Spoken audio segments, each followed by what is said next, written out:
Lately, I've been struggling with something, designing for myself. This can sound ironic or even like super stupid coming from a designer, but that's the truth. I don't see a lot of people talking about this subject, but I'm sure I'm not the only one, and so that's why I decided to make this video. So you're not alone, designing for yourself really sucks, and I am going to share my journey here. In this video, I try to gather just, you know, a list, because I love lists. And so on the next video, I'll share the journey of overcoming it. Because if I can pinpoint the things that triggered me to have this rabbit hole of things, I should be able to overcome it. Who knows? Next video, you shall know.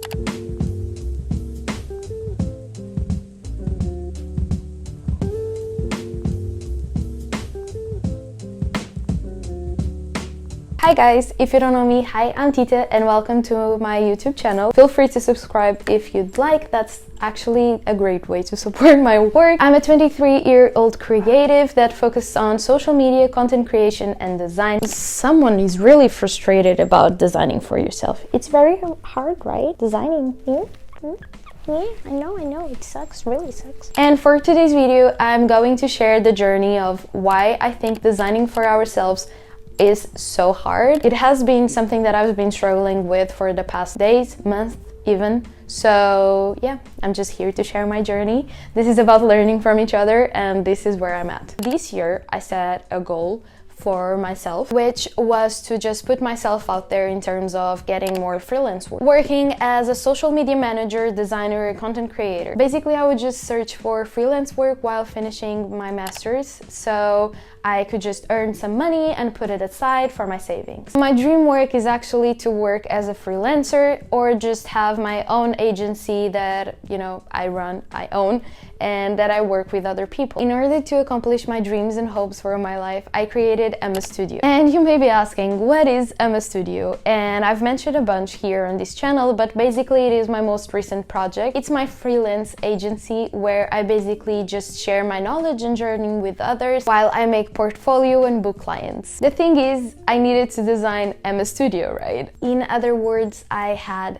to design my brand. But why did I find designing for myself so hard? I thought it was supposed to be even easier. I gathered here a list of reasons why I feel like this process of designing for yourself is so hard, and maybe having these pinpoints, you can then try to overcome it the best you can. When designing for a client, someone hands you a brief, which means that you have opportunity to just gather all the information that you need, the important information that you need to create this project. Style, their tone of voice, their positioning, like the goals that they have. So you talk about everything and you have everything like very objective and listed. You don't have this phase of discovering. Everything is pretty much laid out. So most of the cases, the brand is already a character and you just need to create a brand for it, or like a rebranding, or I don't know, the briefing is already centered in a pretty much defined character. So it's very easy for you to just answer to the briefing. Whereas people are always changing, and therefore their likes, their style, their motivation. However, brands tend to stick with the same personality throughout many years because they want to be considered a top of mind brand. There's just something that when it comes to design for myself that just makes me wonder. It makes me like doubt myself a lot. So another reason why I feel like designing for yourself is so hard is that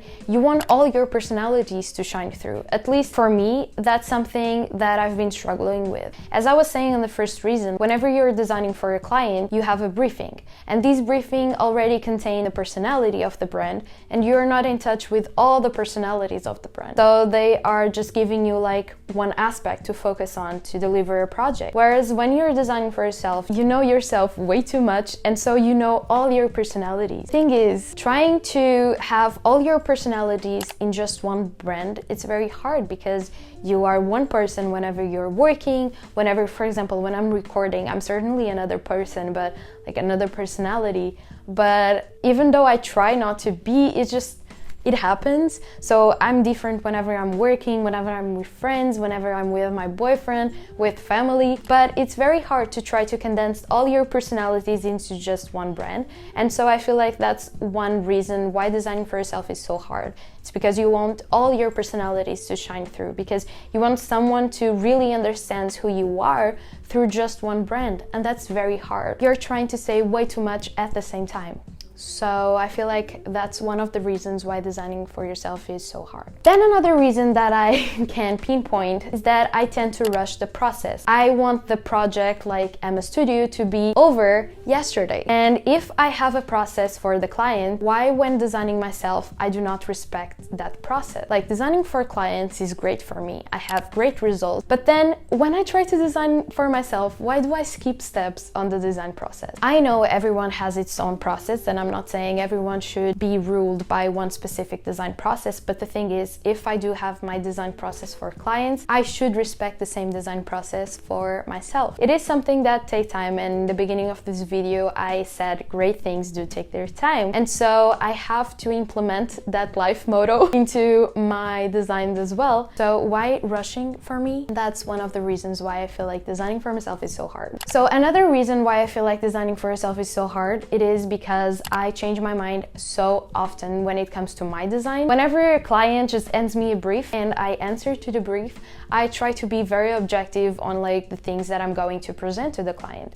But when it comes to myself, I'm always doubting, changing my mind, because I constantly consume content, and so I constantly consume things that inspired me. I have this syndrome of like the new shiny thing, and then I just doubt, like, why didn't I just pick this style? And that's amazing. Like, why don't I have something like that? So constantly change the style, my mind and everything, and so I can't stick with one specific style. The other reason why designing for myself is so hard is that I'm too hard on myself, honestly, and I don't allow myself to make mistakes. And I know I'm not the only one. In the design process, you have that part where you're just trying out things, where you try new approaches, where you just sketch, where you are discovering the actual answer for the briefing. And that's totally okay. That's part of the process. But when it comes to designing for yourself, you see that part of the process as like a huge fail, because you're failing for yourself, like you're failing as a designer, and that's not okay. Why do I have this mindset when designing for others that is okay to fail, and I have to have that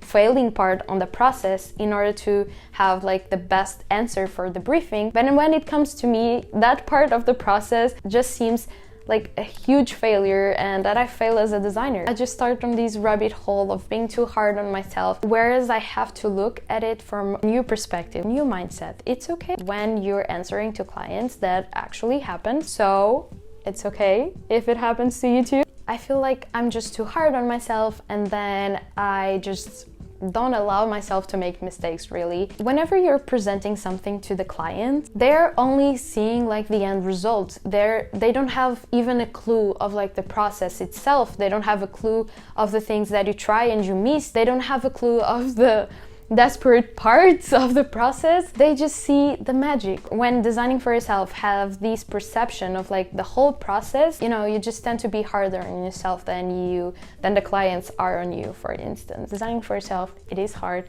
but it shouldn't be hard on yourself. So the last reason that I found to be one of the reasons why designing for yourself is so hard is that designing for yourself, it is a very alone process, very lonely. You don't have like external feedback to ask for people. So basically I should be able to trust my own judgment of like my own design. But the thing is, sometimes you are your biggest critic and you see things from a perspective that others might not see. What I try to do here is just to ask other designers that are my friends, for instance, do you consider that this is a great design? What would you change? Like, I need some fresh eyes, because sometimes you're also working on it for so long that you just need some external feedback.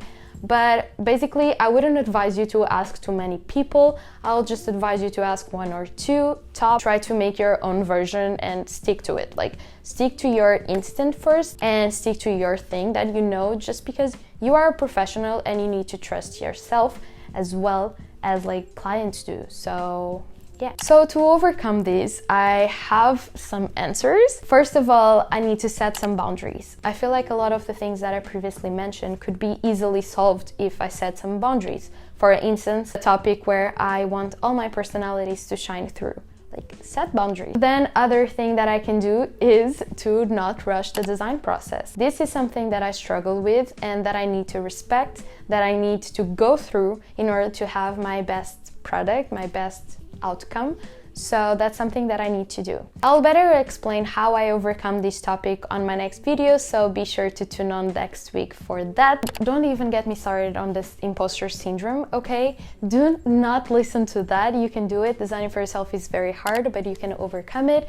Stay tuned for next week to see how I try to deal with that. If you haven't, you can subscribe to the channel in order for you to be notified whenever a video is uploaded. Meanwhile, you can watch this video next. Remember, I'm here every single week to share my journey and knowledge with you guys, creating this beautiful community. It is all about learning from each other. Subscribe to the channel if you haven't done so. I shall see you next week with a new video. Love you all so much. Stay creative and stay happy.